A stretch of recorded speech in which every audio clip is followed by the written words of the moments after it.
Okay, Assalamualaikum warahmatullahi wabarakatuh. Hari ini kita akan belajar tajuk Iblis dan Syaitan yang Durjana. Okay, kalau kamu boleh tengok kamu punya modul tu ada tajuk ni kan. Okay, hari ni Ustazah akan ngajak dulu supaya kamu faham, dan kalau kamu tak faham kamu boleh WhatsApp Ustazah. Okay, kalau kamu buka buku teks kamu muka surat 31 akan ada ayat Al-Quran. Surah Al-Baqarah ayat 34 sehingga 37. Okey, sini ya. Okey, muka surat 37. Macam ni kan. Okey, nampak? Okey, Ustazah akan bacakan dulu supaya kamu boleh ikut. Kemudian kita akan teruskan pembelajaran lah. Kamu boleh juga semasa Ustazah baca ni, kamu boleh semak lah dekat buku kamu, muka surat 31. A'udzu billahi minasyaitonir rajim. Wa iz qulna lil malaikati isjudu li adama fasajadu illa iblisa aba wastakbara wa kana minal kafirin. Dan ingatlah ketika kami berfirman kepada malaikat, tunduklah, berilah hormat kepada Nabi Adam alaihissalam. Lalu mereka sekalian tunduk memberi hormat melainkan iblis. Dia enggan dan takbur, dan dia tergolong dalam golongan orang yang kafir.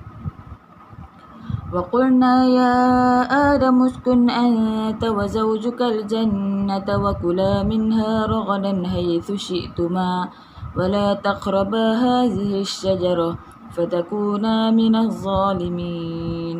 Dan kami berfirman, wahai Adam alaihissalam, tinggallah engkau dan isterimu dalam syurga, dan makanlah daripada makanan-makanan syurga, apa-apa sahaja yang kamu berdua sukai sepuas-puasnya, dan janganlah kamu menghampiri pokok ini. Jika kamu menghampiri pokok ini, maka kamu akan tergolong dalam kalangan orang yang zalim. فأذلهما الشيطان عنها فأخرجهما مما كانا فيه وقلنا اهبطوا بعضكم لبعض عدو ولكم في الأرض مستقر ومتاع إلى حين. Setelah itu lalu syaitan menggelincirkan mereka berdua dari syurga itu dan menyebabkan mereka dikeluarkan dari nikmat yang mereka telah berada di dalamnya.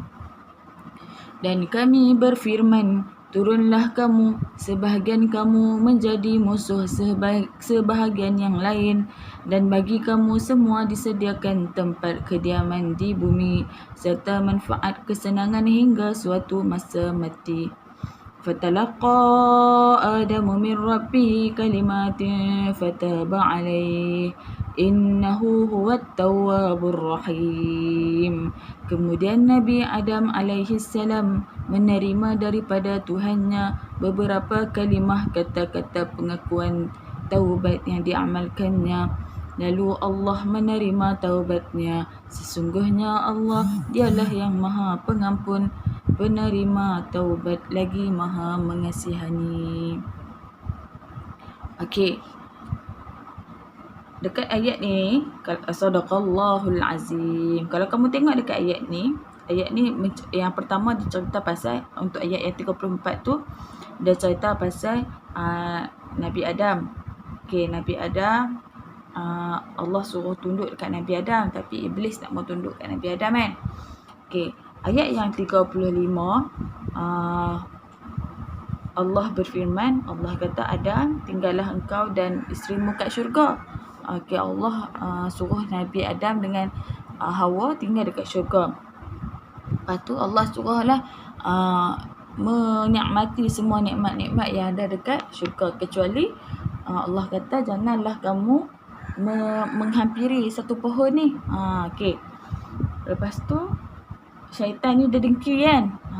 Dia dengki, lepas tu dia gelincirkanlah hati Nabi Adam ni supaya pergi dekat pokok tu. Lepas tu Allah pun utuskan Nabi ke atas bumi. Okey, itu dalam apa yang terdapat dalam surah Al-Baqarah ayat 34 hingga 37 ni.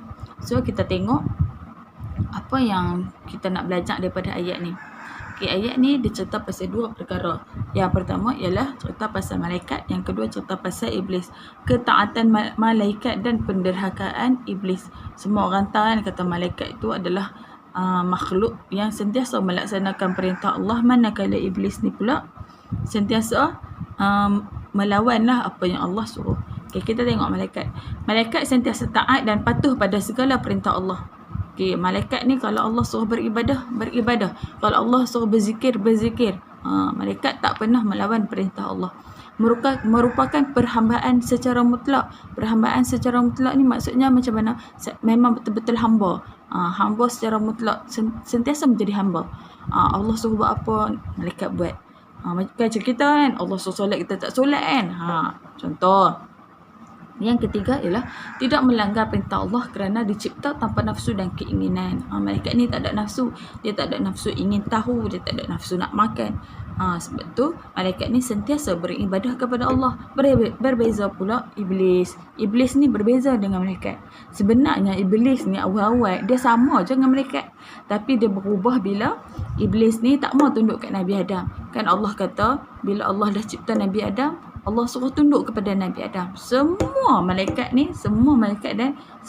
tunduklah kepada Nabi Adam, kecuali iblis ni. Iblis ni dia cukup tak mau nak tunduk kepada Nabi Adam. Iblis ni dia diciptakan daripada apa? Daripada api. Adam tu diciptakan daripada tanah. Sebab tu iblis ni dia sombong. Dia takbur. Dia kata aku ni lagi hebat daripada Nabi Adam. Pasal apa aku ni nak kena tunduk kat Nabi Adam? Sebab itulah di situlah bermula penderhakaan iblis. Okey. Faham Okey, seterusnya kita tengok. Okey, ni perintah dan larangan Allah kepada Nabi Adam. Nabi Ahad kita bincang nanti kan pasal Nabi Adam kan. Perintah Allah kepada Nabi Adam ialah Nabi Adam dan isteri tinggal di dalam syurga, rasa nikmat syurga termasuk makanan dan minuman. Allah bagi Nabi Adam ni tinggal dekat dalam syurga. Okey, masa Nabi Adam diciptakan tu kan. Lepas tu larangan dia, ni satu-satunya larangan yang Allah bagi. Nabi Adam boleh buat apa sahaja dekat dalam syurga, tapi satu je larangannya ialah dilarang menghampiri sejenis pohon dan makan buahnya. Kita tak boleh nak pergi dekat pokok tu, jangan makan. Tapi apa yang berlaku, Nabi Adam telah menghampiri pokok tu dan makan buah daripada pokok tu. Sebab apa? Sebab iblis ni dia dengki, dia tak mau, dia nak sesatkan juga Nabi Adam dan umat-umat Nabi Adam dan semualah yang diciptakan daripada tanah ni, umat-umat semua Nabi ni. Itulah misi iblis, laknatullah iblis dan syaitan ni. Dia tujuan dia untuk menyesatkan manusia. Macam tu lah. Okey, sebab tu kita kena kuat iman di dada supaya kita ni tak terpengaruh dengan dengan iblis lah.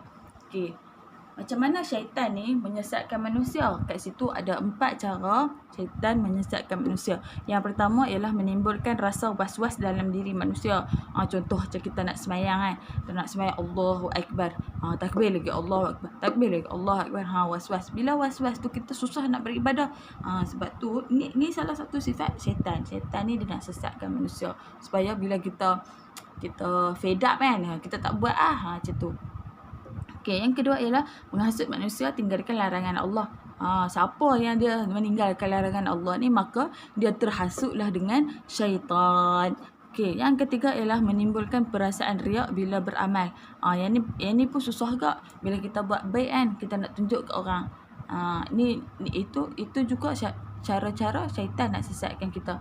Yang ketiga ialah yang terakhir sekali ialah menggalakkan amalan sesat. Amalan sesat ni banyak tu kan, kita dah belajar kan. Buat benda yang bukan-bukan, yang Allah tak suruh pun kita buat kan, yang tak ada dalam Quran dan sunnah pun kita buat. Itu salah tu. Menggalakkan amalan sesat itu adalah antara cara syaitan dan iblis ni sesatkan manusia macam kita.